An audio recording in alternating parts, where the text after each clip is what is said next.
வணக்கம். இன்றைய முக்கிய செய்திகள். தமிழகத்தில் 10ஆம் வகுப்பு பொதுத் தேர்வு எழுதிய மாணவர்களின் விடைத்தாள் திருத்தும் பணி இன்று முதல் துவங்குகிறது.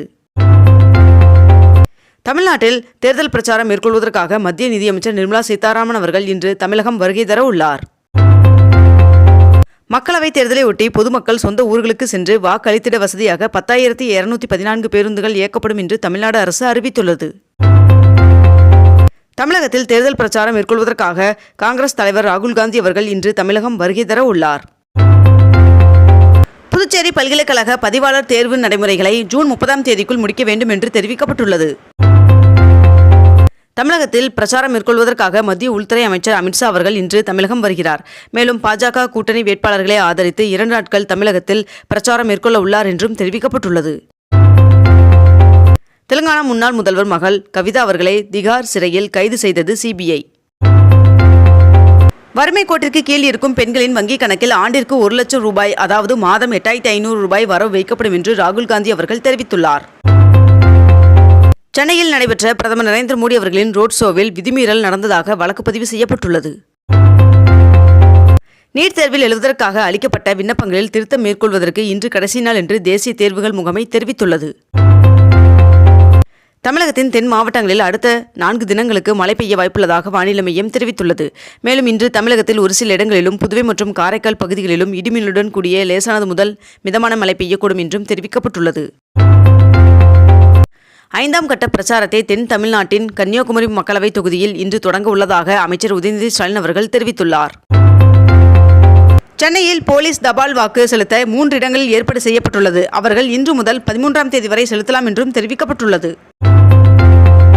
பிரதமர் நரேந்திர மோடி அவர்கள் மீண்டும் பிரச்சாரம் மேற்கொள்வதற்காக தமிழகம் வருகை தர உள்ளதாக தகவல் வெளியாகியுள்ளது. ரம்ஜான் பண்டிகை நேற்று கொண்டாடப்பட்ட நிலையில் தமிழக வெற்றிக் கழக தலைவரும் நடிகருமான விஜய் அவர்கள் இஸ்லாமியர்களுக்கு நேற்று வாழ்த்து தெரிவித்தார்.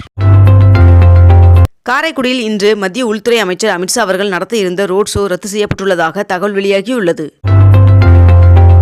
திருச்செந்தூர் சுப்பிரமணிய சுவாமி கோவிலில் சித்திரை வசந்த திருவிழா ஏப்ரல் 14ஆம் தேதி துவங்குவதாக தெரிவிக்கப்பட்டுள்ளது.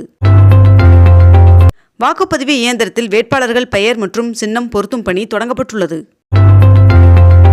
கோடை விடுமுறையொட்டி பயணிகளின் வசதிக்காக சென்னையிலிருந்து திருநெல்வேலிக்கு மேற்கண்ட இந்த நாட்களில் சிறப்பு ரயில்கள் இயக்கப்பட உள்ளதாக தகவல் வெளியாகியுள்ளது. வருகின்ற ஏப்ரல் 12ஆம் தேதி நெல்லையில் பிரச்சாரம் மேற்கொள்வதற்காக ராகுல் காந்தி தமிழகம் வருகை தர உள்ளதாக தகவல் வெளியாகியுள்ளது. மதுரை மீனாட்சி அம்மன் சுவாமி திருக்கோவிலில் நடைபெற இருக்கும் திருக்கல்யாணத்தில் கலந்து கொண்டு தரிசிப்பதற்கான முன்பதிவு தொடங்கியுள்ளது. துபாயிலிருந்து ஹவாலா முறையில் 200 கோடி ரூபாய் தமிழகத்திற்கு கொண்டு வர முயன்ற நபர் சென்னை விமான நிலையத்தில் சிக்கியுள்ளார்.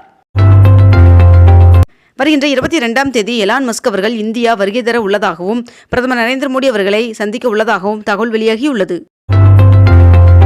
மதுபான கொள்கை ஊழல் வழக்கில் அமலாக்கத்துறை வழக்கை ரத்து செய்ய கோரி உயர்நீதிமன்றத்தில் தாக்கல் செய்யப்பட்ட மனு தள்ளுபடி செய்யப்பட்டுள்ள நிலையில் உச்சநீதிமன்றத்தில் அரவிந்த் கெஜ்ரிவால் அவர்கள் தரப்பில் மேல்முறையீடு செய்யப்பட்டுள்ளது. வருகின்ற ஏப்ரல் 19ஆம் தேதி வாக்குப்பதிவு தினத்தன்று தமிழகத்தில் உள்ள தியேட்டர் ஊழியர்களுக்கும் விடுமுறை அறிவிக்கப்பட்டுள்ளது.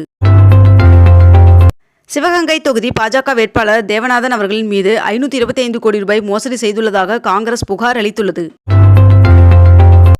சென்னையில் இன்று 22 கேரட் ஆபண தங்கத்தின் விலை சவரனுக்கு 160 ரூபாய் அதிகரித்து 1 சவரன் 53,800 ரூபாய்க்கு விற்பனையாகிறது. அதேபோல் 1 கிராம் வெள்ளியின் விலை 50 காசுகள் குறைந்து 88 ரூபாய் 50 பைசாவாகவும் விற்பனை செய்யப்பட்டு வருகிறது. இத்துடன் இன்றைய தலைப்புச் செய்திகள் நிறைவடைகின்றன. மேலும் இதுபோன்ற அண்மை தகவல்களை உடனுக்குடன் தெரிந்து கொள்ள அக்னிபூ சேனலை சப்ஸ்கிரைப் செய்து கொண்டு தொடர்ந்து இணைந்திருங்கள். நன்றி, வணக்கம்.